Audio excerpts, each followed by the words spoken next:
everyone. So இன்னைக்கு என்ன பார்க்க போறோம் அப்படின்னா 10th formula sheet, அதாவது சூத்திர அட்டை. அத்தியாயம் 6க்கான சூத்திர அட்டை தான். சரிங்களா? சோ அத்தியாயம் 6ல நிறைய பேத்துக்கு ஒரே கன்ஃபியூஷன் என்னன்னா, நம்ம சரியா சூத்திரங்களை படிக்காம தான் ஆன்சர்ஸ் போய் நம்ம ஒர்க் அவுட் பண்ணக்கூடிய சம்ஸ்க்கு ஃபைனலா ஆன்சர் வர மாட்டேங்குது. அதாவது இன்னொரு முக்கியமான விஷயம் என்னன்னா, இப்போ ஒரு கொஸ்டின் எடுத்தோம் அப்படின்னா அந்த கொஸ்டினை எப்படி சால்வ் பண்றது, அதாவது எப்படி அதை தீர்க்கிறது அப்படிங்கிறதுக்கு இந்த மாதிரி சூத்திரங்கள் எல்லாமே அத்தியாயம் 6ல நம்ம தீர்க்க முடியாது. சோ சூத்திரங்கள் தெரிஞ்சது அப்படின்னா நம்ம எப்படி அதை தீர்க்கிறதுங்கிற ஒரு சின்ன ஐடியானாச்சும் கிடைக்கும். சோ சூத்திரங்களை எழுதி வச்சுட்டு வரக்கூடிய பசங்களும் நிறைய பேர் இருப்போம். சோ அதுக்கு ஏத்த சூத்திரங்களை எழுதி வச்சுட்டோம்னா அதுக்கு ஒரு மார்க்கர் மார்க் மார்க் இப்படி கொடுக்கக்கூடிய ஸ்டாஃப்ஸும் பழக்கி வச்சிருப்பாங்க இல்லையா ஸ்டூடெண்ட்ஸ். சோ அதனால கடைசிக்கு ஃபார்முலானாச்சும் எழுதி வச்சுட்டு வாடா அப்படின்னு சொல்லுவாங்க. சோ அதுக்காக இந்த ஃபார்முலாஸ் யூஸ் ஆகும்னு நான் நினைக்கிறேன். சோ அத்தியாயம் 6க்கான இம்பார்ட்டன்ட் ஃபார்முலாஸ் தான் இது. சரிங்களா? ஓகே. சோ ஃபர்ஸ்ட் என்ன அப்படின்னா, இந்த அத்தியாயம் 6ல நமக்கு என்ன அத்தியாயம் 6 எதை பத்தி சொல்லிருக்காங்க ஞாபகம் வந்துருச்சுங்களா? சோ என்னது முக்கோணவியல். ஆமாங்க. சோ இந்த முக்கோணவியல் அத்தியாயம் 6 முக்கோணவியல்ல தான் அதிகபட்ச பேருக்கு சந்தேகம் இருக்கும். ரெண்டாவது விஷயம், ஃபார்முலாஸை ஈஸியா நம்மளால சூத்திரங்களை ஈஸியா நம்மளால எப்படிங்க மைண்ட்ல ஸ்டோர் பண்ணி வைக்கிறது அப்படின்னா, சோ இதுல ஃபர்ஸ்ட் என்னென்ன சார்புகள் பயன்படுத்துறாங்க, முக்கோணவியல்ல என்னென்ன சார்புகள் பயன்படுத்துறாங்கன்னு நம்ம தெரிஞ்சுக்கணும். என்னென்னு பாத்தீங்கன்னா, sine theta, cos theta, tan theta, secant theta, cosecant theta, cot theta. So இந்த மாதிரி 6 விதமான சார்புகள் பயன்படுத்துறாங்க எதுல, முக்கோணவியல்ல. சோ முக்கோணவியல்ல எத்தனை வகையான சார்புகள்? 6 வகையான சார்புகள். என்னென்ன? Sine theta, cos theta, tan theta, secant theta, cosecant theta, cot theta. புரிஞ்சுங்களா? அவ்வளவுதான். சோ என் கூடயே சொன்னீங்கன்னா இந்த சூத்திரத்தை இப்பவே முடிச்சிடலாம். சரியா? ஓகே. சோ அடுத்தது பாத்தீங்கன்னா, சோ இது ஒவ்வொன்றுக்கும் எப்படிங்க எழுதுறது அப்படிங்கறதா. சோ இப்போ ஒரு முக்கோணம் எடுத்துட்டோம்னு வைங்களேன். சோ இந்த மாதிரி ஒரு முக்கோணம் எடுத்துட்டோம். சோ இந்த மாதிரி ஒரு முக்கோணம் எடுத்துட்டு அந்த முக்கோணத்துல தீட்டா பிளேஸ் பண்றோம். அந்த தீட்டாவை இங்க போடுறோம். சரிங்களா? சோ அங்க நம்ம எங்க வேணா தீட்டாவை போடலாம். இங்க போடலாம், இங்க போடலாம், எங்க வேணா போடலாம். நான் இப்ப எங்க எடுத்திருக்கேன் அப்படின்னா இங்க எடுத்திருக்கேன். சரிங்களா? ஓகே. சோ என்னோட தீட்டாவை நான் இப்படி எடுத்துக்கிட்டேன், இங்க எடுத்துக்கிட்டேன். சோ இந்த இடத்துல தீட்டா எடுத்துட்டேன். இப்போ தீட்டாக்கு ஆப்போசிட்ல இருக்கிறதா ஆப்போசிட், தீட்டாக்கு எதிரில இருக்கிறதா ஆப்போசிட். இப்ப தீட்டாக்கு ஆப்போசிட்ல தீட்டா இதுக்கு எதிர்னா இது சைடு தானே எதிர், அப்ப அந்த சைடு ஆப்போசிட் சைடு. அதையே தீட்டாக்கு கீழே இருக்கிறது பாத்தீங்கன்னா, தீட்டாக்கு ஒட்டி கீழே இருக்கிறது அட்ஜசன்ட்னு சொல்லக்கூடியது. இதே தீட்டாக்கு மேல பெருசா ஸ்லாண்டிங்கா இருக்கும், சாய்வா இருக்கும், அதுக்கு பேரு ஹைபோடெனியஸ். சரிங்களா? சோ தீட்டாக்கு மேல சாய்வா இருக்கிறதுக்கு பேரு ஹைபோடெனியஸ், தீட்டாக்கு நேரா ஆப்போசிட்ல இருக்கிறதுக்கு பேரு ஆப்போசிட், தீட்டாக்கு கீழே படுத்துட்டு இருக்கிறதுக்கு பேரு அட்ஜசன்ட். புரிஞ்சுதுங்களா? சோ இவ்வளவுதான் சைட பத்தி. சோ ஹைபோடெனியஸ் ஹெச்னு சொல்லுவோம், அட்ஜசன்ட் ஏன்னு சொல்லுவோம், ஆப்போசிட்டா ஓன்னு சொல்லுவோம். ஷார்ட்டா சொல்லிப்போம். சரிங்களா மேம்? நான் இதெல்லாம் ஓகே. இப்ப சைன் தீட்டாவை, காஸ் தீட்டாவை, டான் தீட்டாவை, கொசிகன் தீட்டாவை, சீக்கன் தீட்டாவை, காட் தீட்டாவை, இதை எல்லாத்தையும் இதை வச்சு எழுதணுமா? நிச்சயமா இதை எல்லாத்தையும் இந்த 3 சைடு OHA அப்படின்னு சொல்லக்கூடிய ஆப்போசிட், அட்ஜசன்ட், ஹைபோடெனியஸ், இந்த 3ஐயும் வச்சு எழுதணும். எப்படி மேம் எழுதுறது அப்படின்னா, சைன் தீட்டா அப்படின்னா ஆப்போசிட் பை ஹைபோடெனியஸ், சைன்னா ஆப்போசிட் பை ஹைபோடெனியஸ். இன்னும் இது ஈஸியா ஞாபகம் வச்சிருக்கிறதுக்கு ஏதாவது ட்ரிக்ஸ் இருக்கா மேம் நீங்க கேட்கலாம். சோ உங்களுக்காக ஒரு ட்ரிக் சொல்லி தர போறேன்.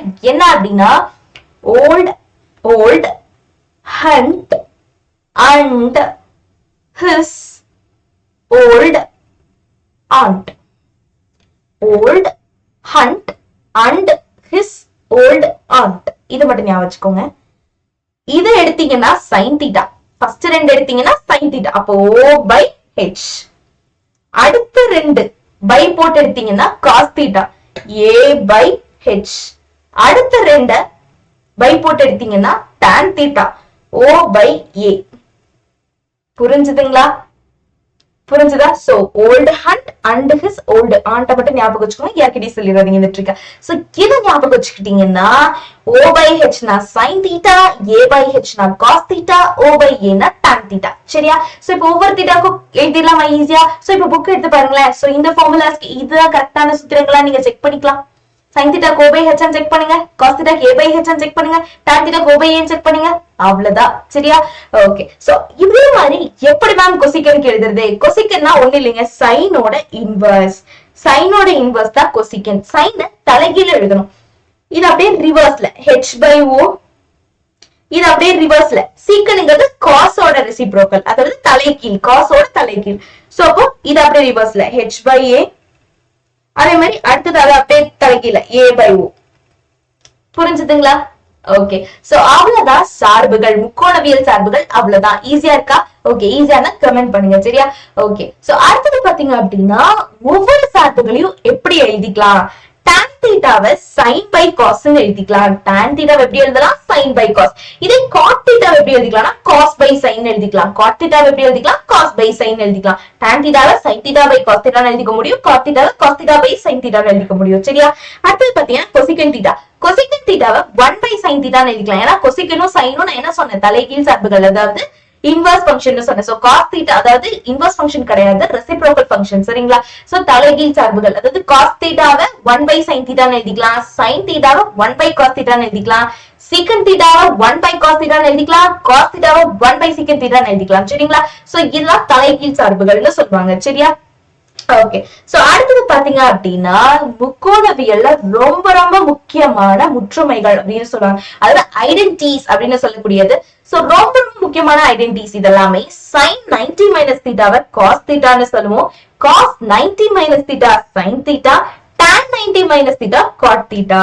சோ இதுல பாத்தீங்கன்னா ரெண்டு லிங்க் ஆயிருக்கும். எப்படின்னு பாத்தீங்கன்னா இதுல பாருங்களேன், சைனும் காசும் லிங்க்டு, டானும் காட்டும் லிங்க்டு, கொசிக்கனும் சீக்கனும் லிங்க்டு. பாருங்களேன், sin 90 minus theta cos தீட்டாவா? sin 90 minus theta cos theta. இதே cos 90 minus theta sin theta. அப்ப இது ரெண்டு லிங்க்டா?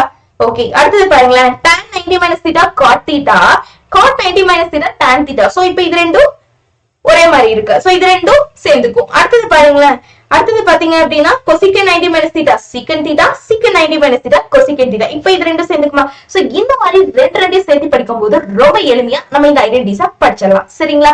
ஓகே. சோ அடுத்தது பாத்தீங்கன்னா sin theta the whole square sin square theta ன்னு சொல்லிக்கலாம். cos theta the whole square cos square theta ன்னு சொல்லிக்கலாம். tan theta the whole square tan square theta ன்னு சொல்லிக்கலாம். cosecant theta the whole square cosecant square theta ன்னு சொல்லிக்கலாம். secant theta the whole square secant square theta ன்னு சொல்லிக்கலாம். cot theta the whole square cot square theta ன்னு சொல்லிக்கலாம். So அதுக்கு வெளிய இருக்கக்கூடிய ஸ்கொயரை உள்ள போட்டு சொல்லிக்கலாங்க, ஒரே வார்த்தையில சொல்லணும்னா. சரியா? ஓகே. சோ அதுதான் இந்த இது. ஓகேவா? ஓகே. சோ அடுத்து பாத்தீங்க அப்படின்னா டேபிள் வரம், அதாவது அட்டவணை, முக்கோணவியல் சார்புகளுக்கான அட்டவணை. சோ 0 டிகிரில sin எப்படி இருக்கும், cos 0 டிகிரில எப்படி இருக்கும், tan 0 டிகிரில எப்படி இருக்கும், அதே மாதிரி 30 45 60 90ல எப்படி இருக்கும், அதே மாதிரி cosecant secant cot. இதுக்கு நான் உங்களுக்கு ஷார்ட்கட் சொல்லி தரேன். இந்த ஷார்ட்கட்டை நல்லா கவனிச்சுக்கோங்க. சோ மிஸ் பண்ணாம இதை கவனிங்க. சரியா? சோ இது எப்படி பண்ணலாம் அப்படின்னா ஃபர்ஸ்ட் sin தீட்டா எடுத்துக்கணும். ஃபர்ஸ்ட் நம்ம இதை அரேஞ்ச்மெண்டா எழுதிக்கணும். sin cos tan, அப்புறம் cosecant secant cot. ஓகேவா? அரேஞ்ச் எப்படி பண்ணணும்னு தெரிஞ்சிச்சா? sin cos tan cosecant secant cot. சரியா? சைனோட ரெசிப்ரோக்கல் sin cos tan, அப்புறம் சைனோட ரெசிப்ரோக்கல் cosecant, cosோட ரெசிப்ரோக்கல் secant, tanோட ரெசிப்ரோக்கல் cot. சரியா? தலைகீழ், ஒவ்வொன்னோட தலைகீழ அதே வரிசையில மாறாம எழுதணும். சரிங்களா? ஓகே. சோ இப்போ நல்லா ஞாபகம் வச்சுக்கோங்க இந்த ஷார்ட்கட்டை. ஃபர்ஸ்ட் 0 1/2 1/√2 இத மட்டும் ஞாபகம் வச்சா போதும். 0 1/2 1/√2 √3/2 1. 0 1/2 1/√2 √3/2 1. புரிஞ்சுதுங்களா? இந்த அஞ்சு மட்டும் ஞாபகம் வச்சுக்கோங்க. ஓகேவா? ஓகே. சோ இப்போ இதே எழுதியாச்சா? இன்னொரு தடவை சொல்லிடலாமா? 0 1/2 1/√2 √3/2 1. இது அப்படியே ரிவர்ஸ்ல எழுதுங்க பார்க்கலாம். இது அப்படியே மாத்தி அப்படியே திருப்பி எழுதணும். சோ இது அப்படியே திருப்பி எழுதுறீங்கன்னா 1 இங்க வந்துரும், அப்படியே ரிவர்ஸ்ல தலைக்கு அப்படியே பின்னாடி எழுதிட்டு வாங்க.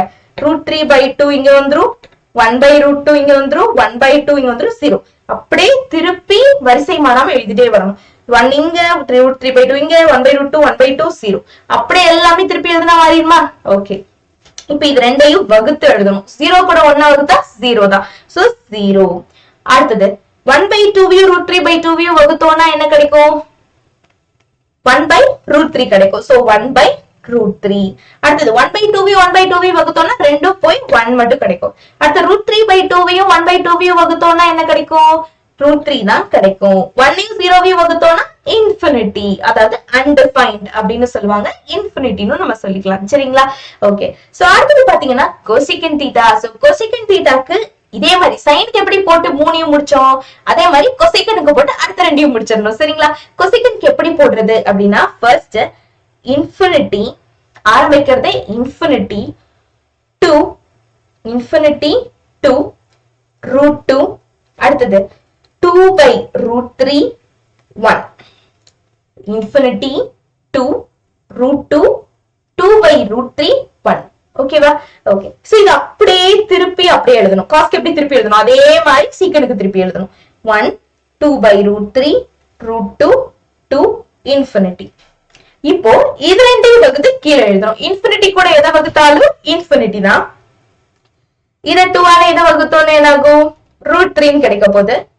அடுத்தது இது ரெண்டையும் வகுத்தோம்னா 1, இது ரெண்டையும் வகுத்தோம்னா 1/√3, 1 இன்ஃபினிட்டி வகுத்தோம்னா 0.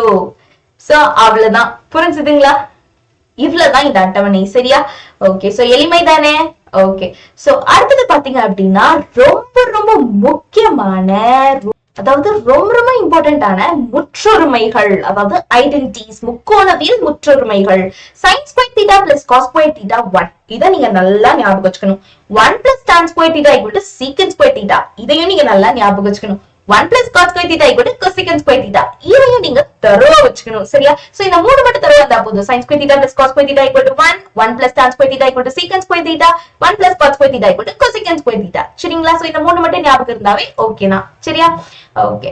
சோ இதோட நம்ம சூத்திரங்கள் கம்ப்ளீட்டா முடிஞ்சது. சோ அத்தியாயம் 6க்கு இந்த சூத்திரங்கள் மட்டும் தெரிஞ்சா போதும், அழகா அத்தியாயம் 6 முடிச்சிடலாம். சோ அட்டெண்ட் பண்ணினாச்சு வச்சு நம்ம கான்செப்ட் வைஸ் போடுறதுக்குனாச்சு இந்த சூத்திரங்கள் பயன்படும். அது மட்டும் இல்லாம ஒரு மதிப்பெண் வினாக்களையும் இந்த சூத்திரங்கள் கேட்பாங்க. சரிங்களா? சோ இந்த முற்றொருமைகள்லாம் கேட்டு வைப்பாங்க. ஒரு மதிப்பெண் வினாக்கள் இந்த முற்றொருமைகள் வர்றதுக்கு கூட வாய்ப்பு அதிகமா இருக்கு. சோ அதனால இது எல்லா விதத்திலயும் யூஸ் ஆகும். சூத்திரட்டையை ஃபர்ஸ்ட் நீங்க தரோ பண்ணிருங்க. சரியா? சோ அத்தியாயம் 6க்கான சூத்திரட்டை எப்படி இருக்கு நீங்க கமெண்ட் பண்ணணும். சரியா? சோ அப்பதான் அடுத்தடுத்த சாப்டருக்கான சூத்திரட்டை உங்களுக்கு கிடைக்கும். அடுத்தடுத்த அத்தியாயத்துக்கான சூத்திரட்டை வேணும் அப்படின்னா இந்த சூத்திரட்டை எப்படி இருந்தது சொல்லுங்க. இது யூஸ்ஃபுல்லா இருக்காங்கிறதையும் சொல்லுங்க. கண்டிப்பா இது உங்களோட எக்ஸாமுக்கு யூஸ்ஃபுல்லா இருக்கும்னு நினைக்கிறேன். சோ அடுத்தது இதை சார்ந்த சாம்ஸ் எல்லாம் அடுத்த வீடியோல பார்க்கலாம். சரிங்களா? சோ அதனால இதை ஃபர்ஸ்ட் நீங்க தரோ பண்ணிடணும். ஓகேவா? ஓகே.